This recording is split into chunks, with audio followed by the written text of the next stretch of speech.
So I want to introduce Koki Agarwal. I think she was asking a question before. She is, I think, both the director of, no more the director of Access. She's now the director of EMCHIP, but previously she was the director of Access. And she is with JPIGO, and we're very happy to have her here to talk about Maternal Child Health Integrated Program, MCHIP, and prevention, PPH prevention and treatment. Thank you. Thank you, Deb, and thank you for your tenacity to stay around at this time of the evening when some of you have been in 3 consecutive days of meetings, I know. I just wanted to take an opportunity to thank Deb and the POPPHI team, because I think we really have benefited as MCHIP in having a ready-made platform from which we can really take the lessons learned on PPH and from Access and then move them up into our program. I just wanted to spend a quick second on MCHIP at a glance. And, you know, MCHIP is big, so it never takes a quick second. But our vision is to accelerate the reduction of maternal, newborn, and child mortality in 30 USAID priority countries. It is to scale up evidence-based high-impact interventions for maternal, newborn, and child health. And we hope that we can contribute to reduction in child mortality and maternal mortality by 25% across these countries. And we want to introduce or expand and work through partners. That's always going to be our mandate. Provide global leadership and continue to provide global leadership on strategic things that we have identified as high priorities within the different technical areas. Provide an opportunity for program learning and really documenting. I think many times people who run programs just are so involved in the implementation that we don't document, and sometimes that documentation really helps in moving the agenda forward. And I really feel like some of the work that had been done earlier in community-based distribution of misoprostol, had it been documented even more strategically, we might have had a better platform of research to build on. So we hope to continue to do that through our program, and then to share best practices through different meetings. And I'm taking the liberty to suggest and hope that partners will contribute and come together to not give WHO a reason to delay the sharing or coming to a technical consultation and consensus on community-based distribution of misoprostol. So I'm hoping that as partners, we together make a commitment today that we will make sure that there's a commitment to work together to make sure we have a platform where WHO can call a meeting and give the guidance to different countries. In terms of scope, since it's a maternal, newborn, and child health, and it's for the first time, many of these elements have been integrated. You can see the range of technical interventions that we work across, and I've highlighted postpartum hemorrhage there. And within each technical area, we've tried to highlight certain interventions that we are really going to devote some focused attention to. So within maternal health, we are really emphasizing preeclampsia, eclampsia as the second frontier of maternal mortality, and continue to devote a lot of attention to postpartum hemorrhage, because we certainly feel that the work is not done yet. One of the elements in our program is to support the work of the child survival grantees, and many of them are doing work across the whole continuum, including maternal, newborn, and child health, and bring that learning to the forefront as well. In year 1 and 2, and I'll go through the country list later, but I just wanted to give you a scope that year 1 we started with 3 countries, and in year 2 we have the opportunity to start working in over 20 countries. So we really have a great opportunity to address some of these technical areas through partners in these countries. The program started in 2008, so we are just starting our second year. And I wanted to give a sense of which programs have folded into MCHIP. So the Access program, and I'll spend a few slides just going through what we had done under Access, the Basics program, Immunization Basics, POPPHI, and Child Survival Technical Support Program, and the Access Family Planning Program. So you see, we have the mandate and to carry forward and build upon the work of these excellent programs that have been existing for the last 5 years. The partnership that has come forward to work on MCHIP is JPIGO, Save the Children, John Snow Macro, it's ICF Macro now, Johns Hopkins Institute of International Programs, PATH, Broad Branch, and PSI. So we have a very exciting team of partners with very wonderful technical skills, and we really hope that we are able to work across many of the areas that these predecessor projects had really emphasized. So our mandate in postpartum hemorrhage is really to build and expand on Access and POPPHI and other partners' achievements. So under Access, we worked to expand AMTSL and to prevent PPH in over 20 countries. Access had field support funding as well as some core investments and some small grants, and we were able to work across over 20 countries during the life of program. As you heard from Harshad in the previous presentations, we had also worked with partners on the ground in Nepal and in Afghanistan to introduce misoprostol in community settings. Along with POPPHI, we hosted a regional meeting in Africa for over 350 individuals from over 22 countries. And this, I think, was a follow-on to a meeting that had been done in Asia, and recognizing that that had sparked a lot of interest in addressing postpartum hemorrhage in countries. And we were hoping to spark a similar interest in Africa. And I really would like to say that that has indeed culminated either through other partners, bilateral programs, POPPHI's work, or our own work under Access, where many of the countries in Africa have started to address postpartum hemorrhage in a meaningful way. As a follow-on to the conference in Uganda, we also provided small grants to 7 non-government organizations in 6 countries. And I'm not going to synthesize the results, but these grants had some really tremendous results, and I'd encourage you to look for the Access close of project report that would highlight some of these findings for you. We've, along with POPPHI, supported and developed and disseminated the materials and resources for postpartum hemorrhage. And then we also address postpartum hemorrhage and EMONC, including postpartum hemorrhage in Tanzania, Malawi, Ethiopia, and Ghana, and within some of the country programs. So in terms of taking some of this forward under MGM Chip, we want to make sure that the work that was done, we do even greater work and achieve greater results. So we went through a process of developing a strategy under MCHIP to how are we going to make sure that we don't lose on the momentum that has been achieved. And we want to support at least 20 of the hidden priority countries to scale up and provide routine monitoring and prevention and treatment for prevention and treatment programs. We want to continue a global effort to encourage partners to commit to scaling up, and we will make sure that we do that through global, regional, and country-level activities, and continue to build on existing knowledge and tools and tested approaches. So in terms of the approach, we are going to take a global, regional, and a country-level approach. In terms of global, we've already started the process of forming a PPH consortium to continue global level advocacy and consensus building. And I'm delighted to say that we hope that Deb is going to continue to take a leadership role in this initiative. We want to work with UN bodies, FIGO, ICM, and other global organizations to include indicators to measure progress on PPH. Collaborate with research organizations to determine that simple interventions for PPH, including the use of oxytocin and Uniject, hydrostatic tamponade, misoprostol treatment, are all inclusive of the part of this thing. And we provide a forum for disseminating the research results and get countries energized about developing programs around these. Include postpartum hemorrhage as a major focus for global meetings, and we are hoping that the Maternal Health Task Force that you'll hear more about from Anne, that we will be able to bring PPH as a major topic in these meetings.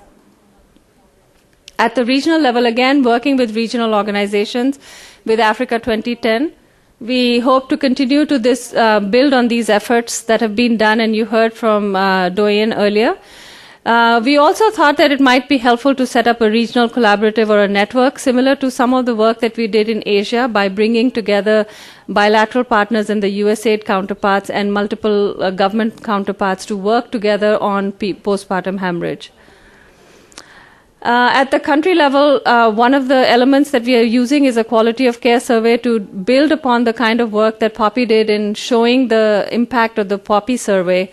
We want to include postpartum hemorrhage as well as preeclampsia, eclampsia, and demonstrate what the gaps are, and then help countries address those gaps. In a program learning setting, we want to expand community-based distribution, also identify champions across the region at the country level and at the global level that promote postpartum hemorrhage. And I think we really have a wonderful platform with the POPPHI champions and the country work that has been done and we heard of today. I just wanted to leave you with a set of countries. We are also making sure that some of the country work that we heard of today that was done by POPPHI and then by Access, we are building on those countries. So you can see the list of countries where MCHIP is active. In many of these countries, we are not only doing postpartum hemorrhage. Some countries, it's a broader mandate, or some countries, it's HIV/AIDS work. But we hope that we can continue to bring the message that they need to address a broader platform in most of these countries. So I'd just like to leave you with this. Thank you, and we'll keep you updated on the MCHIP progress.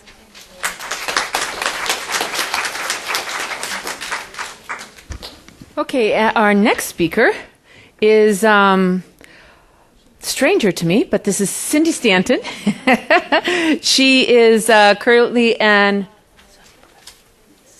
assistant professor at Johns Hopkins School of Public Health. Right now in the middle of a course, so we appreciate that she's here. She's also the PI for the Oxytocin Initiative project that Steve mentioned and that I'm also working on.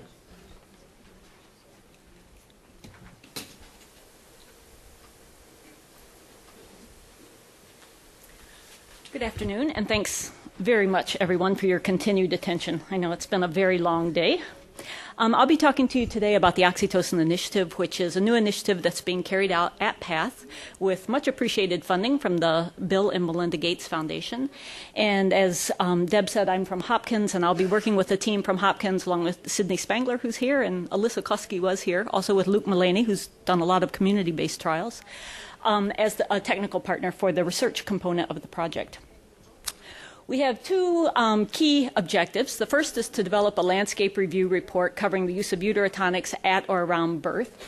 What we're going to try to do is put together a fairly comprehensive document that will cover policies, both Ministry of Health policies as far as who's allowed to use oxytocin, et cetera, and also do some primary data collection, really quite small studies looking at practices both at the facility level and at home-based births. Going to be looking at least trying to get a sense of some of the use of traditional preparations, motivation for various practices, et cetera. And we'll also be taking a look at the quality or the potency of some drugs that are available without prescription. I think the biggest part, certainly, of this project will be a series of studies to assess the safety and the effectiveness of expanding use of oxytocin for the prevention of postpartum hemorrhage. And when we started thinking about this, it became quickly apparent that there simply never will be a global blueprint for how you expand the use of oxytocin for the prevention of PPH. It's very clear that you've got to start out where a country is and try to identify what their national policies or their strategy for PPH prevention is, whether or not those policies are written down. And the way we've thought about this is, first of all, to look at the distribution of where the births are happening, whether they're happening at higher level, what percentages are happening at higher level facilities with surgical capacity versus lower level health centers, looking at private facilities, the percentage of births that are happening at home, et cetera. And then thinking also about the professional cadres and where they are working physically and which one of those cadres are currently authorized to use oxytocin for the prevention of postpartum hemorrhage. And of course the idea is to focus on expanding that authorization when it comes to the professional healthcare providers. And what we were interested in doing, clearly there's been a lot of work that's been done at upper level facilities. We've heard a lot of information about that today, and one of the things we're interested in doing is expanding authorization to use oxytocin at health centers or more peripheral facilities. And then there's the whole question of what could really be done at home-based births. And these are DHS data, and this was one of the first things we did when we were first thinking about this is, well, this whole question of the distribution of births and where are births taking place. These are DHS data. These are a sample of Asian countries. The light yellow is home-based births, so clearly there are some very high percentages of home-based births in certain countries.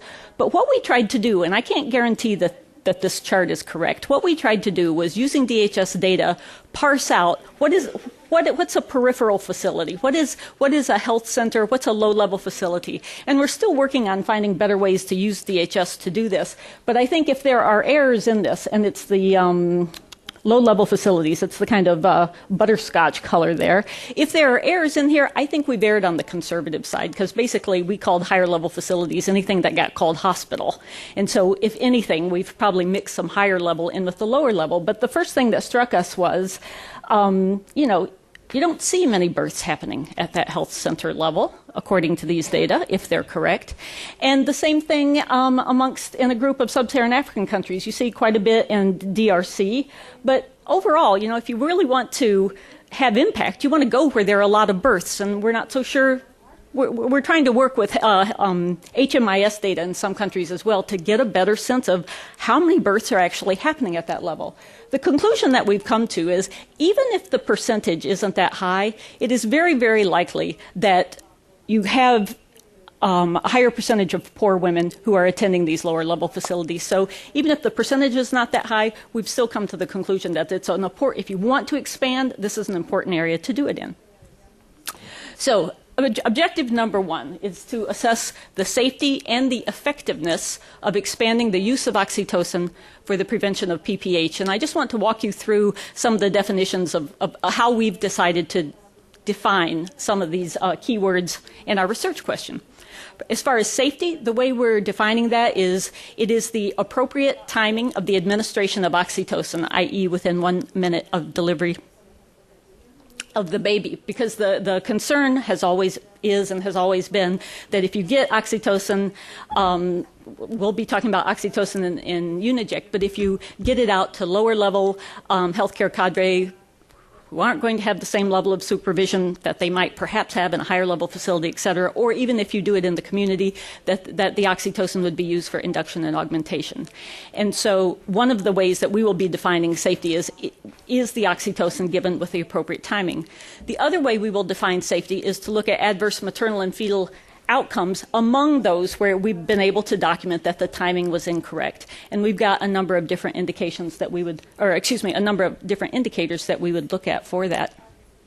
As far as effectiveness, we're calling, what we'll be looking for is a 50% reduction in the risk of PPH among births assisted by an attendant, and I'll talk about who it is actually that we're talking about in a minute, but by an attendant who has been randomized to the oxytocin and Uniject arm. And there again, absolutely wanted to be able to show a health benefit from this research.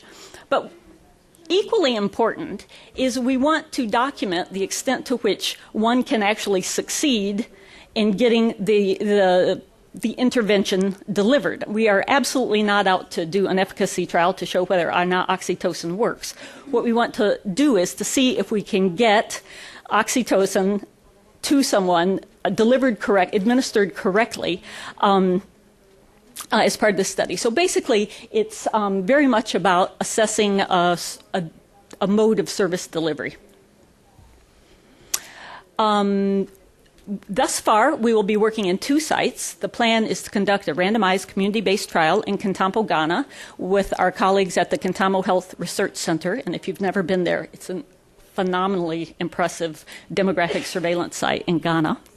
Community health officers are going to be randomized to either give or not give oxytocin and Uniject. Be looking at about 1,400 births over a 12-month period, and our primary outcome, as I said, will be a 50% reduction in postpartum hemorrhage. The secondary outcomes we're going to be looking at would be the end of births with inappropriately timed use of oxytocin. There again, one of the definitions of safety. And then among births with inappropriately timed oxytocin, take a look at women who ended up being referred, possibly, some rough questions on birth asphyxia, intrapartum stillbirths, et cetera.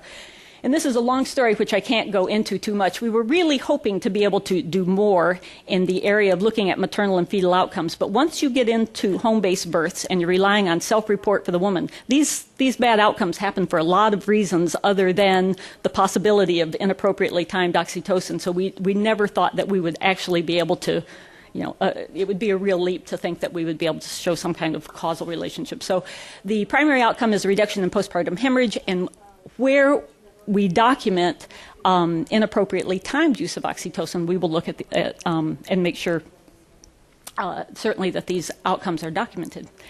The idea is that data will be assessed at about 50% through data collection to determine whether or not to continue. That's kind of standard. But another thing that was decided as this project or this study was designed is that data will also be assessed at 12 months, at about the time when we have completed our sample size, but a data safety and monitoring board will take a look at the data to determine the benefit of an additional 3 months of data collection in which there would be universal distribution. That is, everybody in both arms, all of the CHOs, would be using oxytocin and Uniject. And the idea behind that is, as far as starting this trial, we are not working from a position of equipoise. We have a very strong sense that there's a lot of information out there that to suggest that if you give oxytocin at the right time, you're going to see a decrease in blood loss and a decrease in postpartum hemorrhage. And so the idea is when you are working with an intervention that is for which there's a lot of reason to believe that it is going to work, that for two reasons. For ethical reasons, you then expand to the entire community, but also equally important is for in order to gain more information about what scale-up might look like. So you've trained this many CHOs to give oxytocin in the community using Uniject. What happens when you expand that number? And it just gives you some time to collect data on some of those issues that might affect scale-up. But whether it will be the Data Safety and Monitoring Board that determines whether or not that last 3-month phase will be done or not. We will also be carrying out a randomized community-based trial in Karnataka, India. The design is still under development as we speak. The healthcare providers in Karnataka will be auxiliary nurse midwives, which have already been talked about today. And there again, they will be randomized to either give or not give oxytocin in Uniject. In Karnataka, the births take place in sub-centers. So these are very low-level facilities. And in some cases, we will probably move into primary healthcare centers, but in primary healthcare centers where there is no physician. So there again, looking at that lower level. And what is under discussion now is what we might do as far as an intervention to address ongoing inappropriate use of uterotonic drugs at home, because we know it's happening in South Asia. And that was one of the very clear messages that we got from our technical advisory group last year, that if you're going to be introducing yet more uterotonics in an area where we know there's pretty serious misuse of uterotonics, you just can't ignore that. So whether this would actually be a third arm to the trial, that gets a little complicated, or whether it would just be kind of a separate study to look at some kind of educational intervention, that is under discussion as well.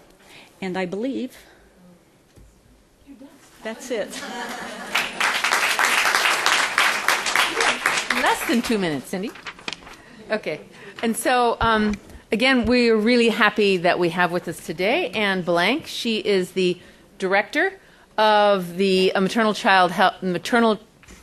Health Task Force. Maternal Health Task Force within Gender Health.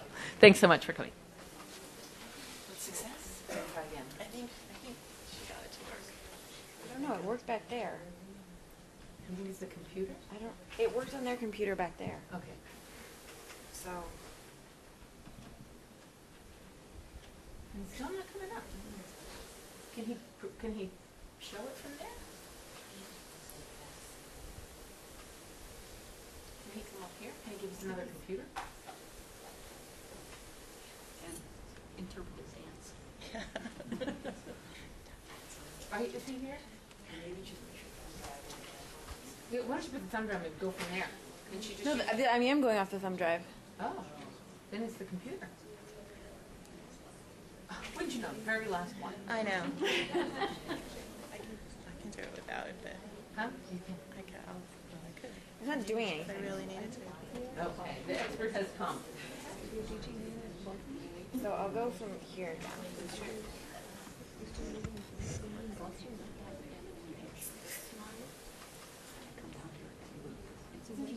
And then it's, so I want to open it in PowerPoint, yes. That's lovely. Everyone seems cute.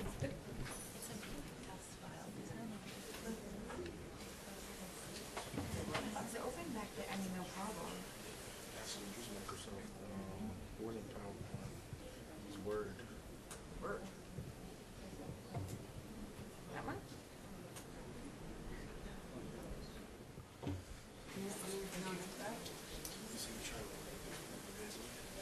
Just doesn't do anything.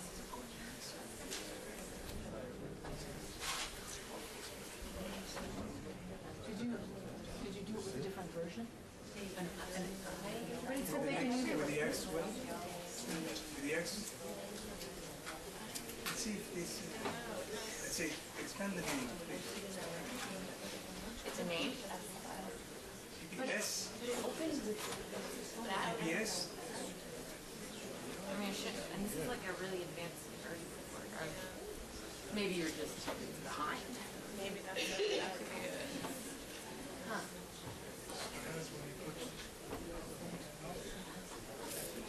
What PowerPoint you can open? That's what she was trying. What if you open PowerPoint and then look for it now?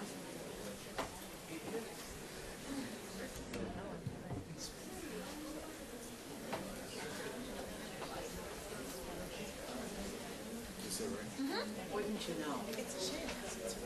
It's really beautiful. I looked at it. Maybe that's the problem. Maybe Yeah, it's too beautiful. it's too fancy. Is there not a, what if you browse? Can you browse and find another? I know, but like maybe there are there more options? No? Like if you go to Microsoft, like, Oh, so it's like an Adobe. you do a Microsoft Office and then open like,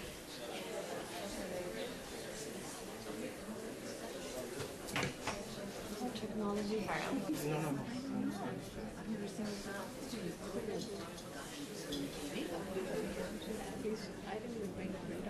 like if you go to Microsoft Office and then I don't know, you go to like, or what if you try like one of the offices here? No? I have no idea. Emily, I'm impressed that you're trying to help the AV guy. No intention as well. One out of their, one out of their presentation. It'll work. It's weird. We just opened it 5 seconds ago. Well, can you show it from up Yeah, there? can you show it from back there? Can you project it? Can you bring that computer down? No, I don't know. Yeah, I think she's going to have to. Why don't you go ahead and talk, and he can play around with it for a while. And then, well, she has a beautiful presentation. Emily has assured us, but wouldn't you know, the last presentation, we're having trouble. So Ann's going to carry on, and Right. if this brilliant gentleman Is this can bring it working? up, he will.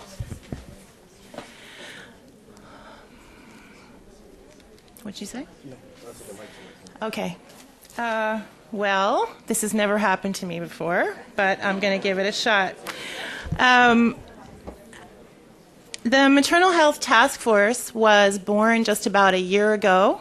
I think it was a wanted birth. It was created in response to an expressed need within the maternal health field for better coordination and a space for consensus building, knowledge sharing, and innovation.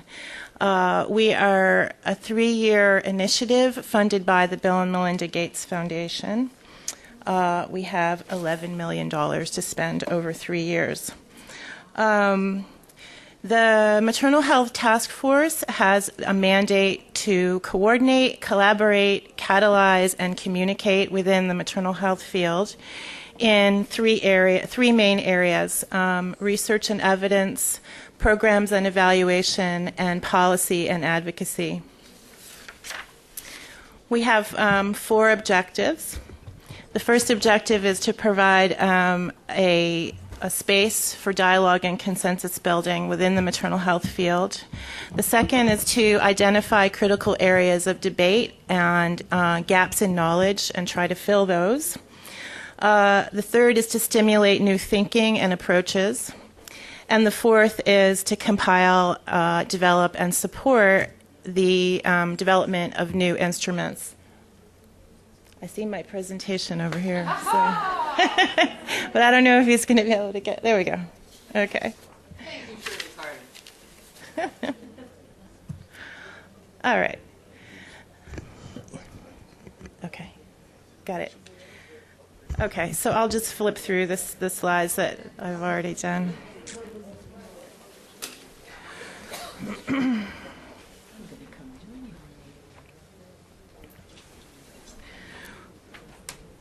This is our mandate.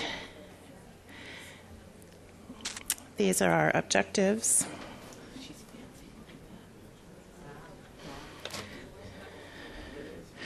And here's what we've done so far. We've done many of the things that one does in the first year of a project. I have a fantastic team, which has now grown to 7 people, including several extremely bright young interns who do beautiful presentations. But what's more important than all of the infrastructure and the team and so on is that a substantial proportion of the work of the task force is intended to be done by participating organizations, not by our small team at Engender Health. And the mechanism for doing this is through subawards from our grant to other organizations. So I wanted to just briefly give you a sample of some of the ways in which we're trying to meet the objectives of the task force through these sub-projects. In the area of evidence, I won't go through all of these, but we've, for example, commissioned some research that analyzes data demonstrating the impact of the use of family planning on reducing the number of maternal deaths. We've contributed to the mapping of maternal health knowledge resources throughout the world. We've done that in collaboration with the Partnership for Maternal, Newborn, and Child Health. We have 2 really interesting projects that are just about to start. One is with the University of Oxford, which is using crowdsourcing on a global scale to identify barriers to implementing evidence-based practices. That's going to be a gigantic, multi-thousand online crowdsourcing data collection exercise. We're also supporting WHO and the University of North Carolina to begin discussions on a system for creating and updating guidance on maternal health interventions. In the area of policy, we're supporting the Women's Refugee Commission to introduce and advocate for a minimum initial services package for reproductive health, for agencies to use in the case of natural disasters. And we are convening a series of maternal health technical and policy dialogues in conjunction with UNFPA. We're going to have 9 of those policy dialogues over the next year. They're going to take place right here at the Wilson Center. And the first topic will not be transportation and referral. The first topic will be maternal and HIV intervention integration, services integration. That first event is going to take place on December 3rd at 12 p.m. here at the Wilson Center. One of the future topics will be transportation and referral. In the area of programs, we are working with Population Action International to integrate essential maternal health commodities into the work of the Reproductive Health Supplies Coalition, which until now has focused exclusively on contraceptive commodities. And we're launching a Young Champions for Maternal Health project or program in conjunction with Ashoka. For those of you who know Ashoka, they're an organization that basically invented the idea of social entrepreneurship as a driver of social change. The program is going to include an online selection process through Ashoka's change makers platform. It's going to be open to any young person who's interested in working in maternal health. And once selected, these young champions will complete 9-month work study programs under the mentorship of an Ashoka Fellow working in a developing country. To help with our knowledge sharing objective, we are very deep into the process of building a website that we hope will respond to some of the gaps that have been identified as existing in current maternal health websites. This is a rough outline of how the website is going to look. It's going to launch on November 30th, so if all goes as planned, and I invite you to have a look. We're going to have a dedicated search engine, which we hope will make maternal health information easier to find. There are maps of various kinds, events, lots of interactive functionality like discussion fora, wikis, live chat functions, and so on. And the content is basically following, what we're doing is following the same model as we have in the rest of the task force, which is that it's not our small team at Engender Health doing the work, but that we are partnering with other organizations. And those organizations are, some of them are listed here, and they are all providing us with maternal health content, which will be on the website. And that's a work in progress. It's going to be, we're building it over time. So what's next? Our website, as I said, is going to launch November 30th. The Young Champions competition goes live on December 16th. So if you know any young people who are interested in maternal health, please tell them to have a look. We're about to issue an RFP for proposals of subawards for developing country partners.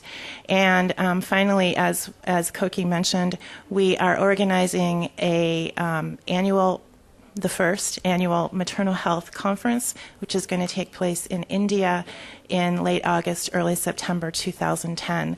That conference will be a technical and programmatic conference. We expect about 500 people to attend, and we hope to see you all there. Thank you.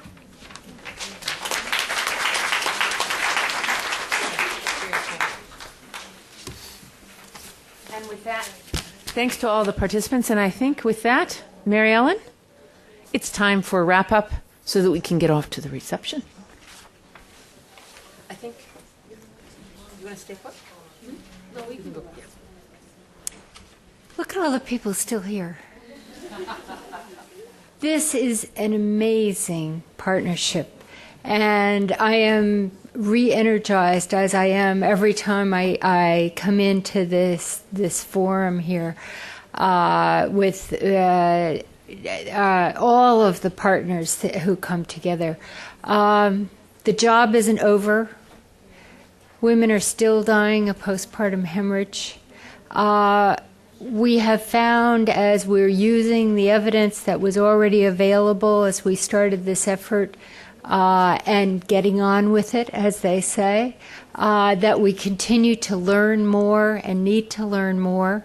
We continue to know that as we put the spotlight on postpartum hemorrhage, it takes us into the health system issues that we're also dealing with.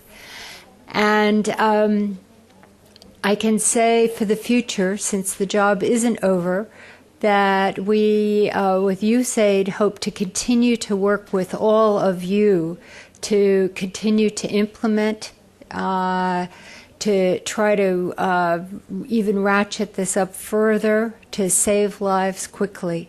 I'm going to cede the rest of my time to Christina.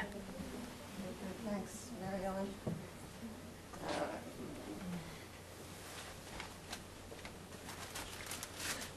I'd like to bring Debbie Armbruster up to the stage for just a minute. Yeah. Just a few words. Debbie Armbruster is optimistic, generous of spirit. She's very collaborative. I think everybody knows that. She's an effective communicator. And I think I speak for many people who work on prevention of postpartum hemorrhage. Debbie is a true champion of preventing PPH. And it's been a pleasure and a privilege to work with you. And thank you for all of your hard work.